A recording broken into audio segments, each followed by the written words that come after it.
In this lecture, let us talk about realization of differentiator. Okay, this is a particular block in realizing your frequency demodulator, frequency modulation demodulator. Okay, so in the last lecture we were discussing FM demodulator. Now in that FM demodulator, very particular block is realization of particular block is a differentiator. If you recall, your frequency modulator signal x of t is given to a limiter, amplitude limiter, and then it is given to a band pass filter, and this is given to a differentiator. Okay, and then envelope detector. The output is your message signal m of t. So this is what we discussed in the last lecture. Now let us see how we can realize the differentiator. Okay, and then later on we will come back to the rest of the block diagrams. Already we had enough talk about envelope detector while we discussed the amplitude modulation. Similarly, limiter also we discussed in the last class. In fact, limiter is a highly saturated amplifier. Okay, now this differentiator can be realized by many ways. There are many ways of realizing a differentiator. One is using a simple time delay.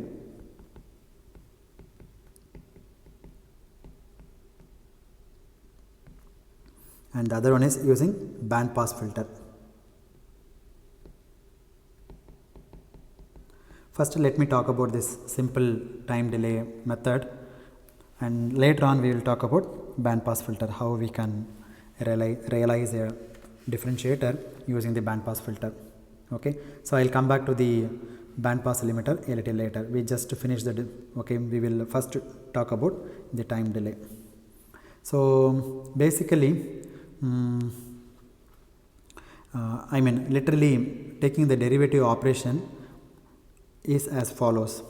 How do we define a differentiation in mathematics? Like you take x of t and slightly delayed version of point x of t minus tau and divided by the time difference tau as tau goes to 0. This is the definition of your differentiation operation.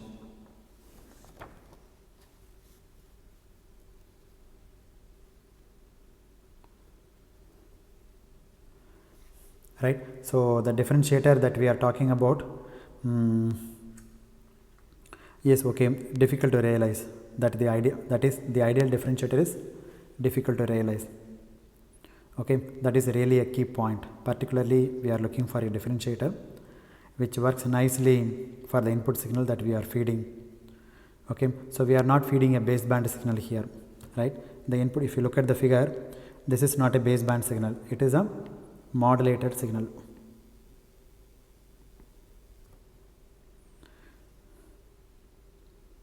Okay, so the input to the system is not a baseband signal, it is a modulated signal around some carrier frequency Fc. So I cannot use a simple operational amplifier and use it as a differentiator because the frequency is very high. In that case, it's somewhat difficult to use your op amp. Well, theoretically one can use it if your operational amplifier can work up to that frequency. Suppose your carrier frequency is, let's say, 100 megahertz, because your operating frequency range of your FM is 88 to 108 megahertz. Let's say your carrier frequency is 100 megahertz or around that neighborhood. So you will find it very hard to find operational amplifier which will help you to realize a differentiator around that operating frequency. So realization of a differentiator at those frequencies of interest is a non-trivial exercise or a non-trivial job.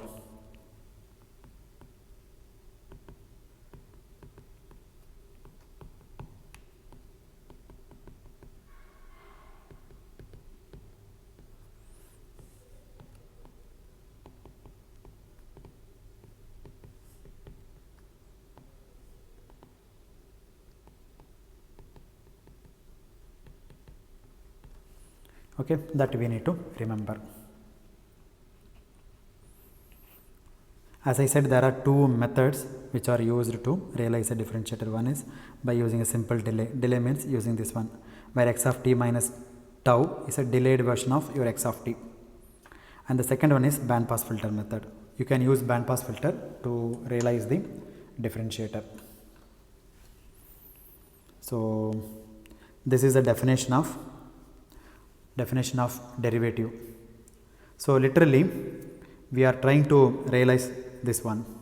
So the input signal is coming in, you take x of t, right?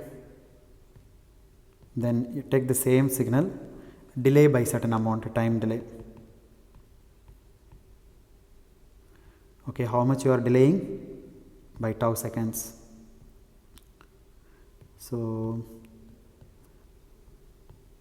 and this one is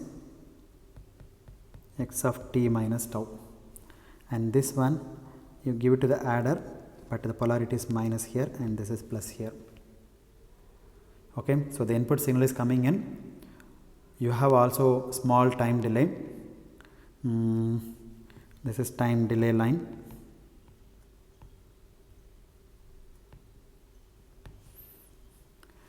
Of some kind, let's say tau seconds. Okay, this time delay line introduces a delay which is very small, and the output is nothing but the difference of x of t and x of t minus tau. Okay, so you are taking the difference. Let me call the difference is E of t. Okay, between the two outputs, between the two inputs. One is, this is the direct input, and another one is delayed input.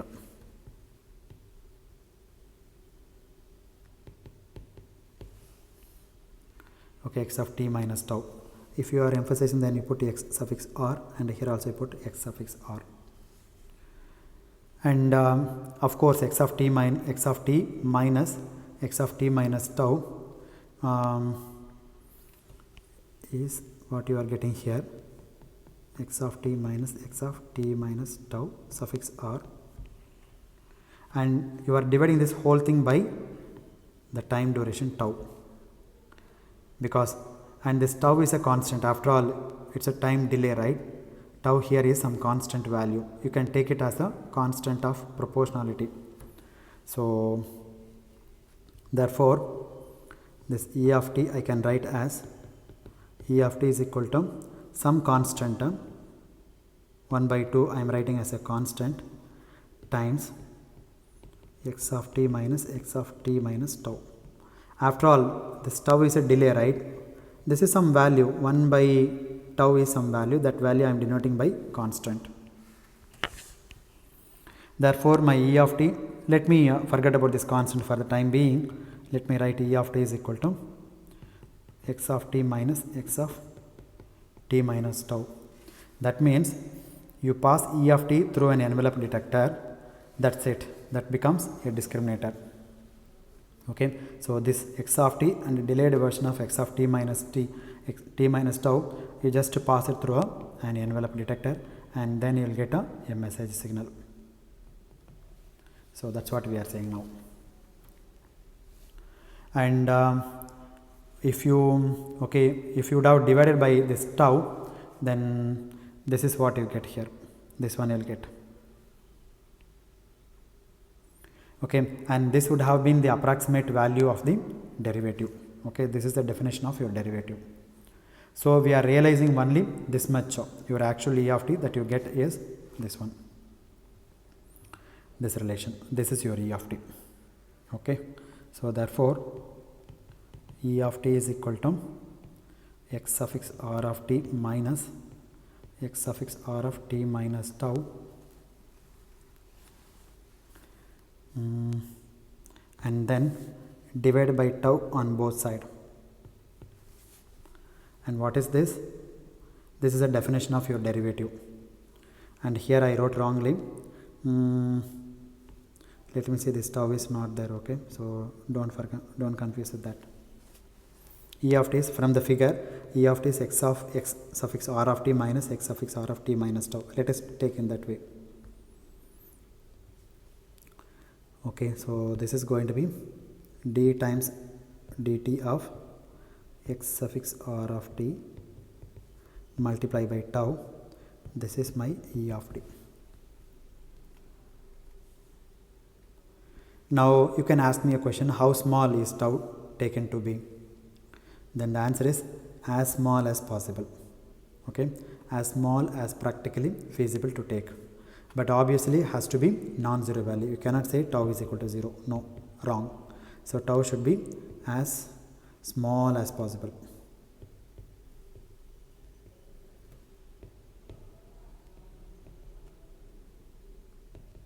Practically possible. You cannot simply say 0.0001 like that. Okay, so we will look at the design issue separately, but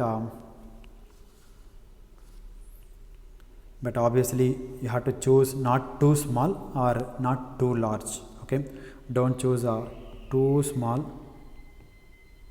or too large.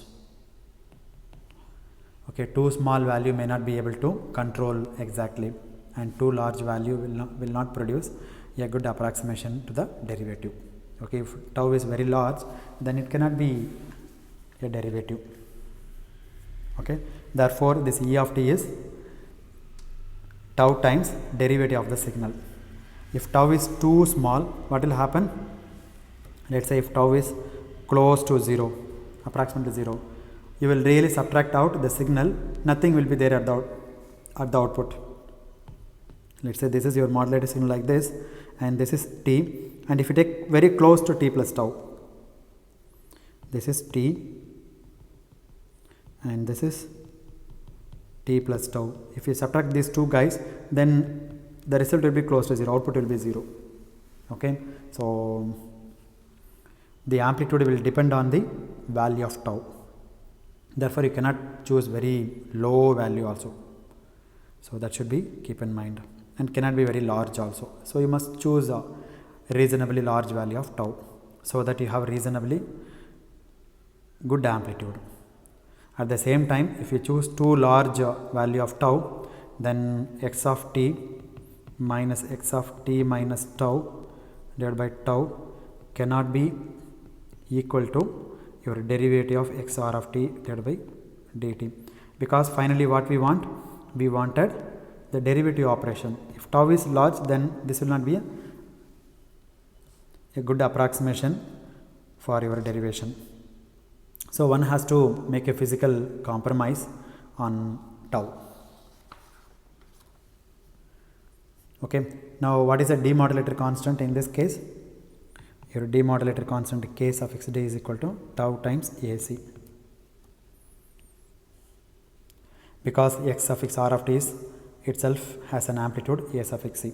Recall from your previous lecture, what is x suffix r of t? A times cos of omega ct plus phi of t, right? Now this is given to the demodulator, so d by dt of x suffix r of t.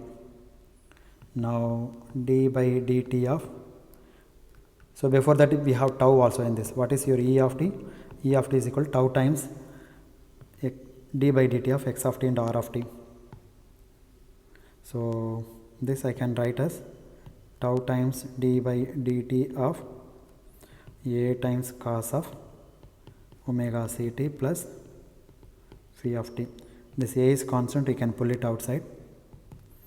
A times tau, let's say a suffix c, carrier amplitude, then d by dt of cos of omega ct plus phi of tau, and this one is called demodulator constant, that is denoted by k suffix d, which is AC times tau.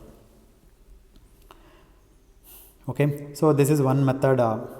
This is one method of realizing a differentiator using a small delay line, right? Look at here, there is a small delay line.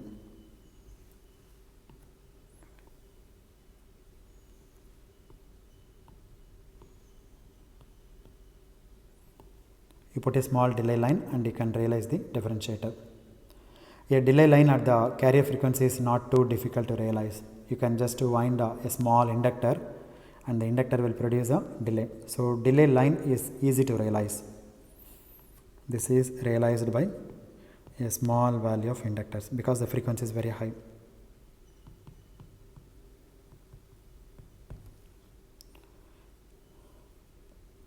Okay, so this is one method how to realize a differentiator. Take the differentiator by using the time delay line.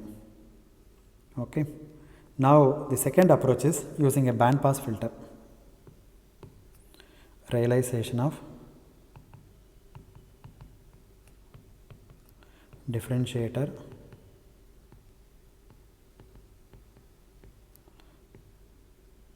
using a band pass filter. Okay, you can use a band pass filter.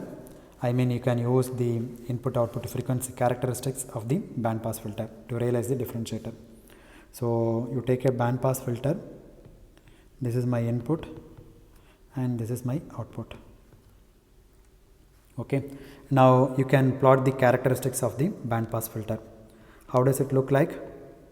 This is my H of f, system response, band pass filter response. When I say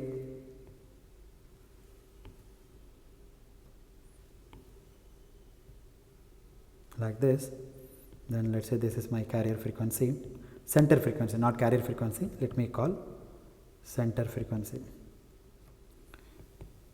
Band pass filter centered at a frequency fc. So you can use the characteristics of your band pass filter like this, and you can realize the differentiator, and that may look a little strange. Okay, but let us see what I mean by this. What is a typical band pass filter transfer curve? It looks like this. Transfer curve of band pass filter. It peaks at a resonant frequency. Therefore, the center frequency all are also called a resonant frequency because the filter is realized by using inductors and capacitors. Okay, it is plotted modulus of h of f against frequency f, and it has certain bandwidth around this carrier, around the center frequency. Okay, so now the question is, can this be used as a differentiator, or what do I want for differentiation? I want a linear characteristics. Recall from your Fourier transform. If x of t has Fourier transform x of j omega, then the derivative of x of t has the Fourier transform of j omega times x of j omega. What does it mean? In the transform domain, in the frequency domain, I have a linear relationship like this. Okay, so when I differentiate, when I am saying differentiator in the time domain, that means in the frequency domain I need a linear curve. Now the question is, can I use a band pass filter to realize this portion, this linear portion? How can I realize a linear portion from this curve using your band pass filter? That is a question that we are asking now. I want a linear characteristics. That is, this h of f should be linear function of the frequency. Now in this figure, is there a portion in this transfer function which is approximately linear? That is the question that we are asking. Now let us take this portion. Okay, in this portion, this one.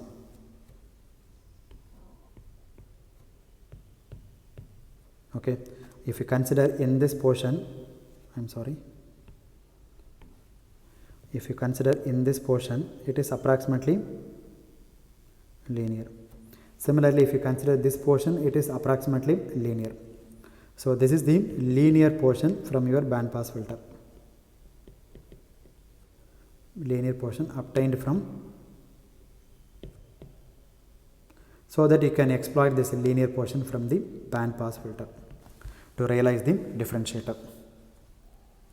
So let me call this point is A and this point is B. The portion from A to B, if I use this portion from A to B of the band pass filter characteristics, not the entire band pass filter characteristics, then I have got a approximate differentiator.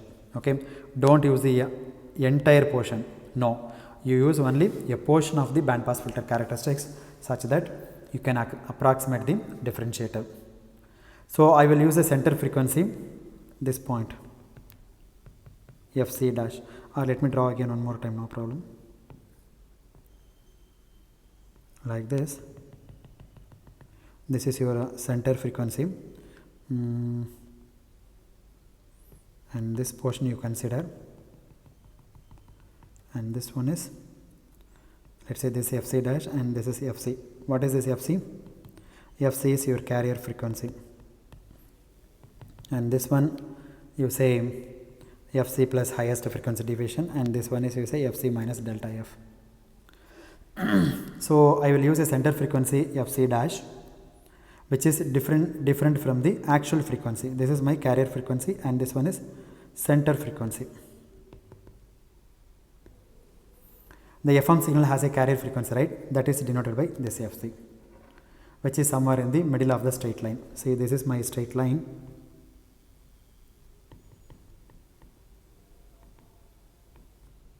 Straight line. Let me choose my carrier frequency, which lies at the middle of this point, the straight line. Therefore, the middle of the straight line indicates the carrier frequency. So in such a way, I will design my band pass filter. Okay, I will choose my carrier band pass filter's center frequency.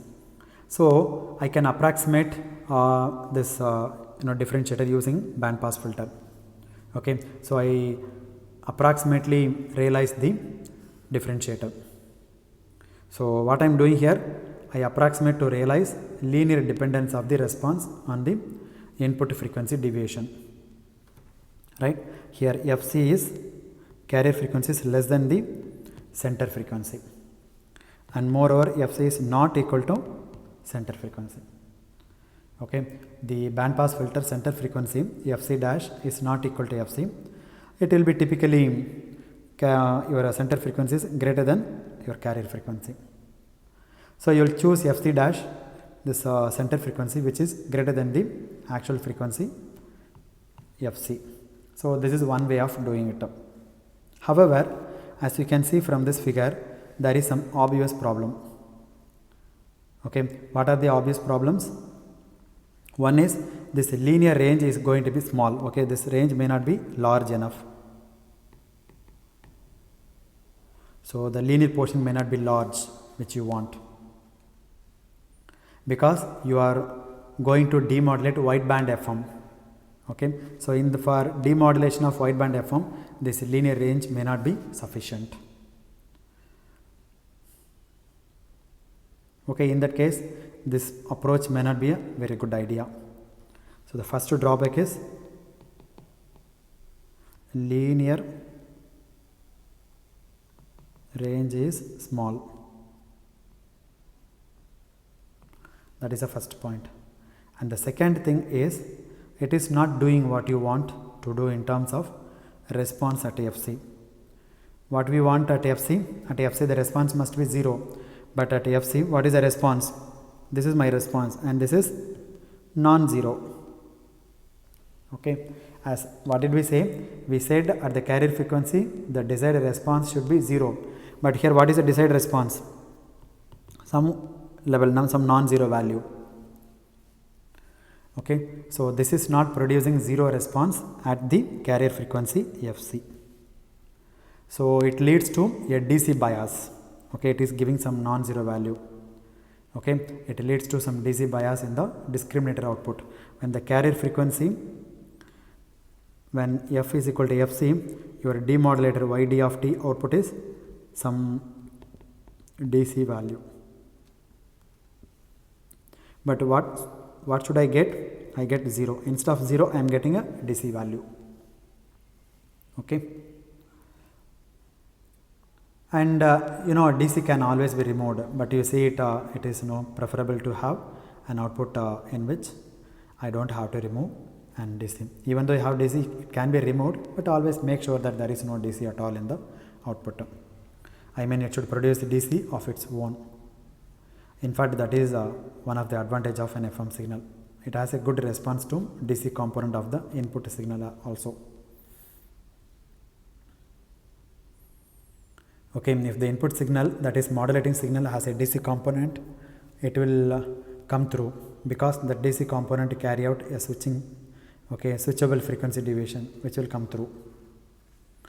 But if the demodulator itself produces bias, some non-zero value DC value, if the demodulator itself produces some DC value, then we will be in trouble.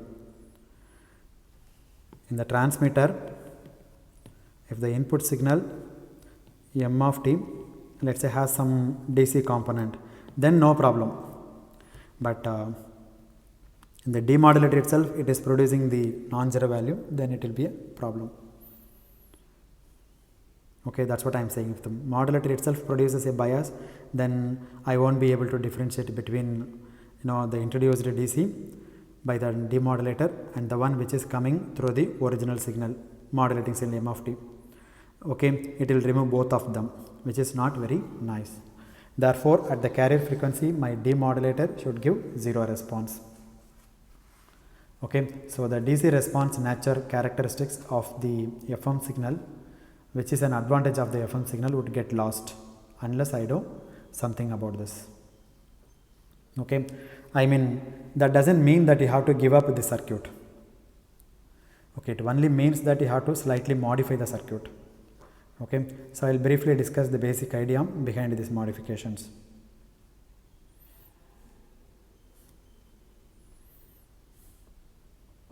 Okay, now let us convert this concept into, maybe we will do a little later, okay, how can we convert this concept into a mathematical equation. Probably in the next lecture we will discuss that. Okay, this is the concept which is involved here. Now let us address this issue. Your at carrier frequency at f equal to fc, your demodulator output is some DC value. Now somehow I want to make this DC value to 0. How can I do that? Okay, what we can do is something very similar to this diagram.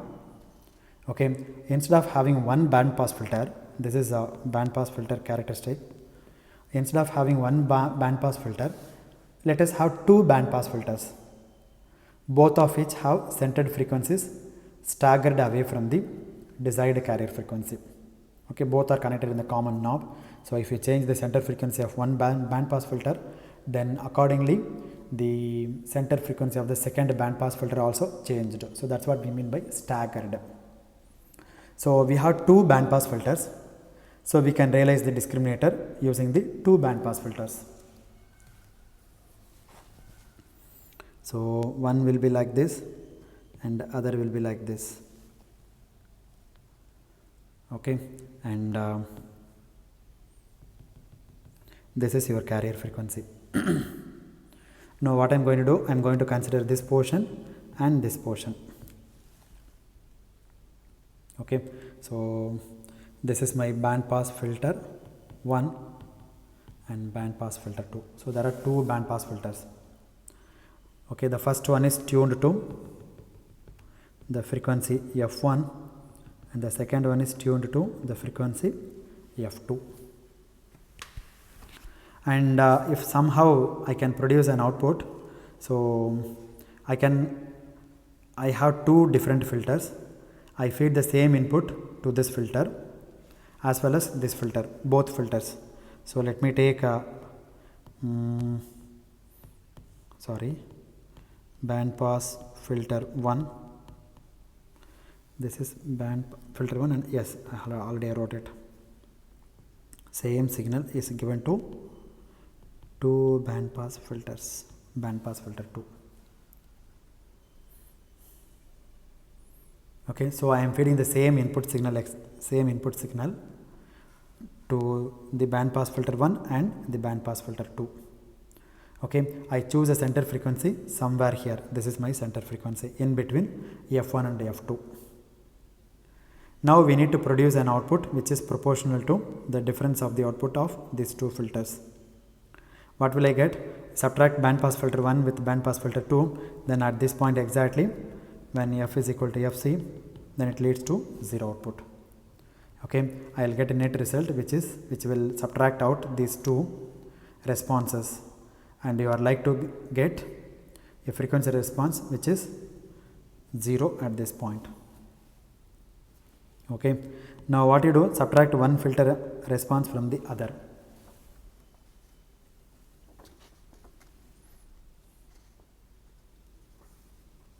Okay, so extend this line, subtract one filter response from the other filter response. So in this portion it is increasing like this, and taking this portion like that. Okay, now you take this portion, let me choose the color, take this portion and put in the inverse form, negative form. So if you make it minus, then it comes like this, like that. So therefore it comes like that.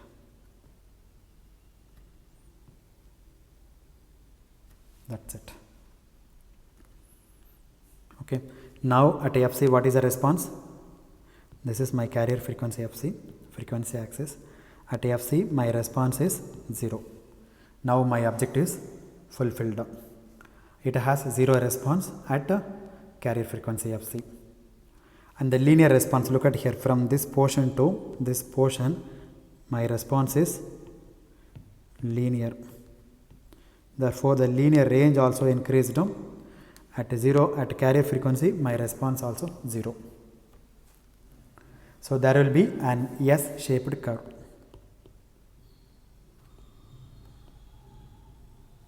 Maybe let me put capital S. Okay, it is like elongated S.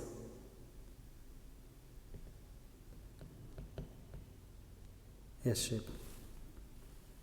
So using two stagger tuned band pass filters, the center frequencies of each which are chosen to be away from the desired carrier frequency, you can realize a differentiator, okay, which is close to being a fairly good one as the practical approximation.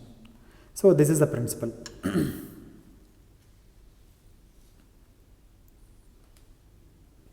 Okay, therefore we said you can use the band pass filter which produces the frequency sensitive response around the carrier frequency. If you look at the first one, we consider this portion, okay, and this is my carrier frequency FC.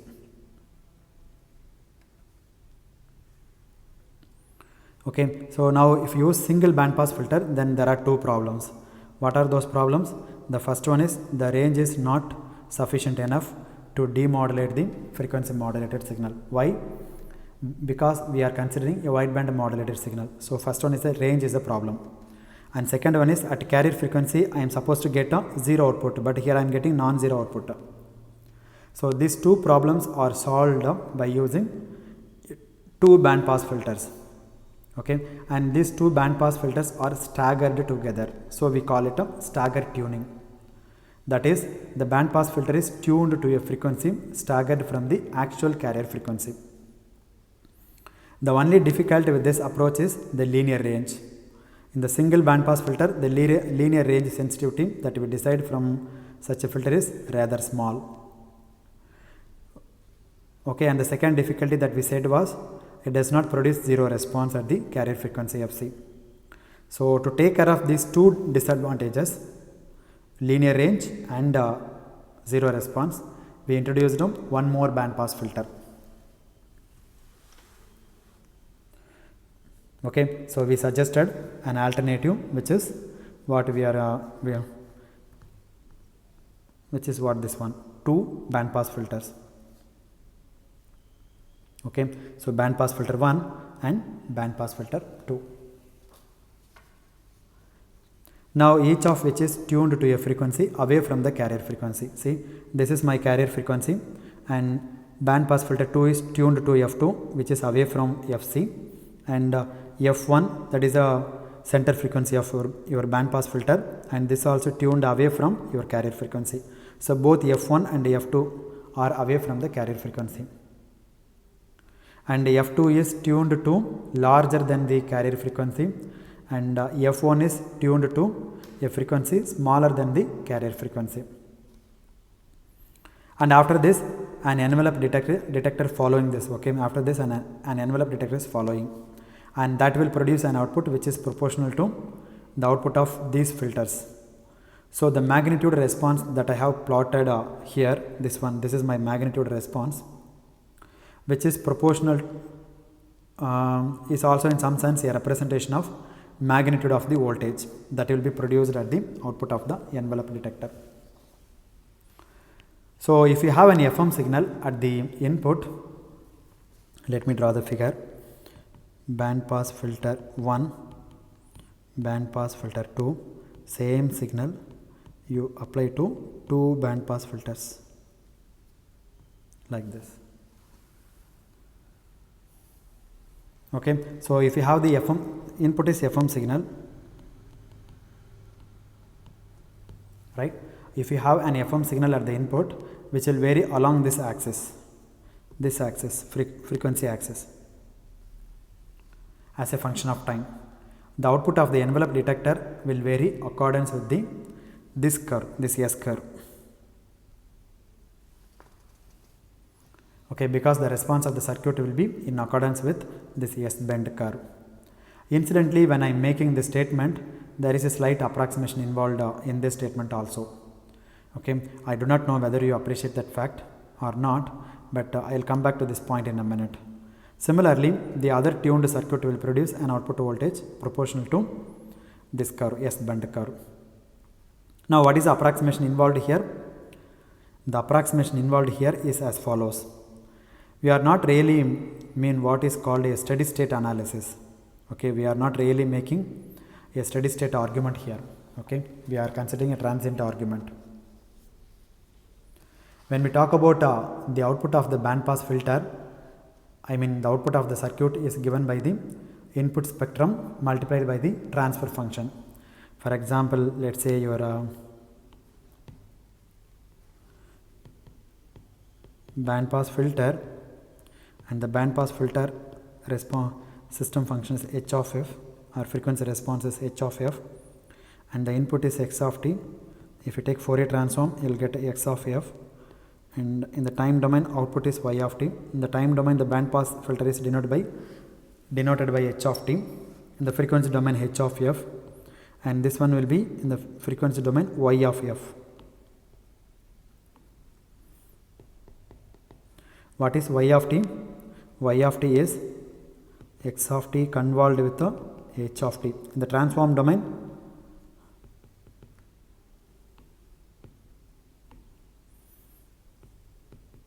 x of t convolved with h of t, and here x of f, h of f. But here we are actually working in the transient domain. Okay, this formula is valid for steady state domain. Okay, but in this analysis we are working in the transient domain. If you really think about it, our input signal is constantly varying in frequency. Okay, we are saying that the output will be proportional to whatever is the corresponding magnitude at that time. Okay, if you look at the curve, if the frequency is this point, falls in this point, then this is my amplitude. Let me denote this, delete this.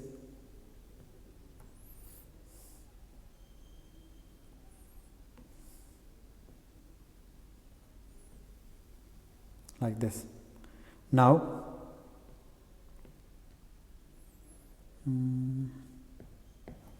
let us say the frequency is here, corresponding magnitude is here. If frequency goes somewhere, and here also it goes somewhere, the magnitude goes somewhere. Therefore, the frequency is varying with respect to time. It is constantly varying. Okay, we are saying that the output will be proportional to whatever is the corresponding magnitude at this particular point, at that time. Therefore, really speaking, our input is constantly changing. It is never in a steady state in that sense. So, even if a slight approximations in the argument that we are giving here in this in this one that we are giving here, this is usually valid for the case of FM signals. So because of variations, it is slow enough, and we can assume that this is the steady state accrues. So steady state approximation is valid here also, okay, because the variations is slow enough, because the message signal is not varying much faster. So as an input signal frequency varies, the output of the circuit will vary in accordance with this curve, S bend curve. So please try to think about this point that I am making. So this kind of analysis is called a quasi steady state analysis. Quasi steady state analysis, because we are not even in a true steady state with an FM signal. Okay, your input signal frequency is constantly varying, which is different from an input signal which simultaneously has a large number of frequency components. But here we are saying that at different instants, it's supposed to have a different instantaneous frequency. Okay, we are not looking at in spectral terms, we are looking at in terms of its behavior at a specific point in the time axis. And as that instantaneous frequency changes,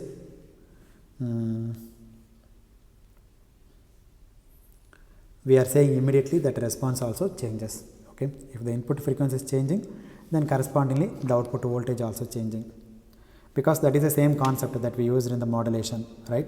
If the input signal magnitude changes, then what did we say? We said the frequency also changes. That means what? In the demodulator, the reverse we are saying now. If the frequency changes at any point of time, then the amplitude also changes. Then how can you say it is a steady state analysis? Okay, it is a quasi state analysis. So that's really this approximation is a quasi steady state analysis or quasi steady state approximation. So nevertheless, if you assume that this approximation is valid, this S shaped curve,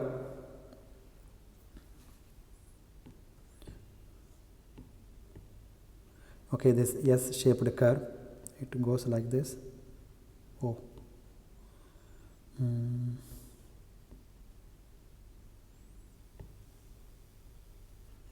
S shaped curve is valid. We see that if you take the difference between the two outputs, the two band pass filter followed by the envelope detector output, you take this guy minus of this guy, okay, band pass filter 2 minus band pass filter 1, then the envelope detector output will have this S shaped curve like this. And now if you restrict your input signal to have the to have your frequency deviation to lie between this point and this point, so this is your center frequency FC, and this is delta F, and this one is minus delta F. You allow the frequency variation between this region, okay, allow in these regions. So this is my frequency range deviation. Okay, our input signal has a frequency deviation only up to this point and only up to this point and this point, these 2 points.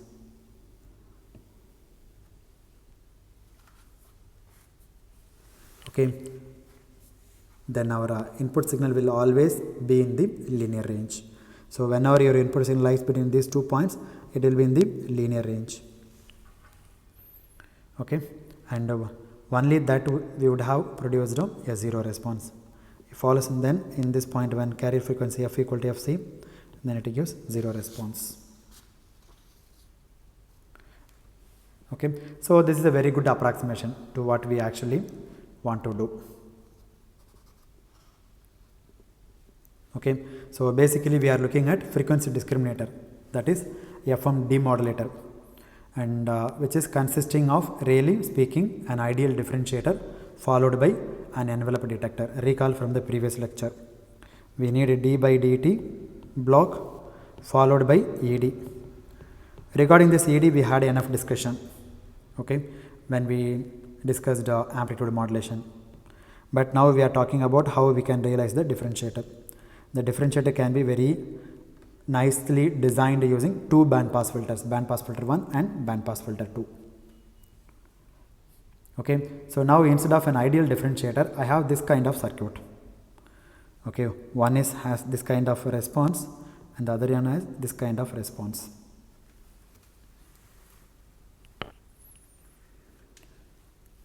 Therefore, it will produce an output whose magnitude is proportional to this S band curve. Suppose the input signal frequency is, maybe I'll draw here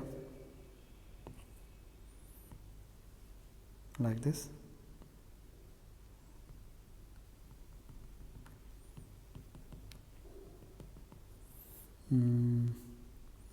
Let's say my input signal frequency is this point, F1.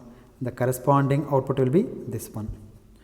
If it is the frequency F2 and the corresponding output is this one. So for every frequency I have an amplitude.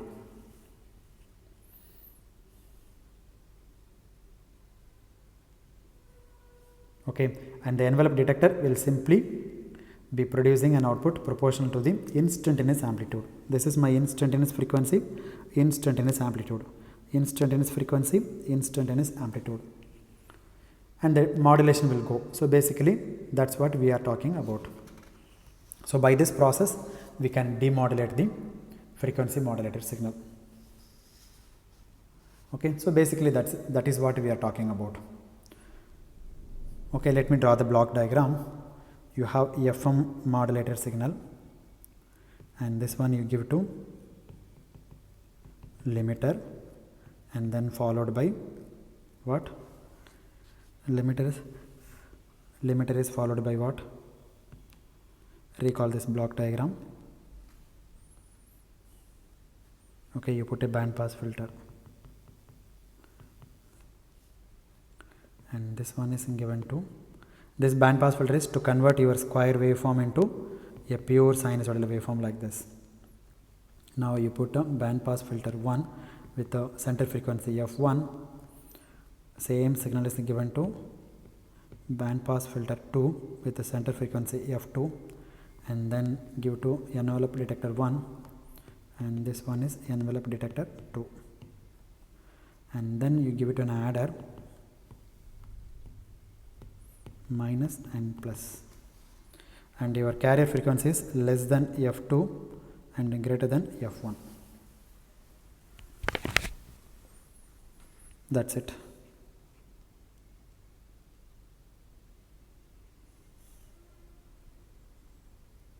Am I right? Check this one. I think this is F2 and this is F1. Check that. Okay, so you have band pass filter 1 corresponding to H1 of F and that one is followed by envelope detector 1. Similarly, you have band pass filter 2 followed by the corresponding envelope detector 2 and we want the output of these two to be subtracted from each other. So that is why I put the minus sign here and the output is given to envelope, the output is your message signal M of t.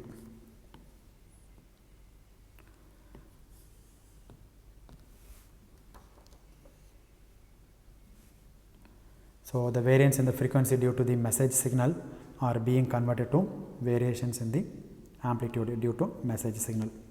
So that was the idea of using your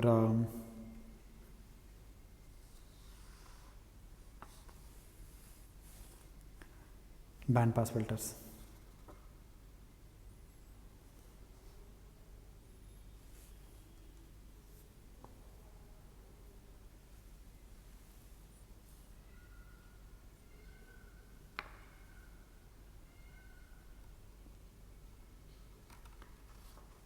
Okay, so that's it about the envelope and about the realization of your frequency, realization of your differentiator.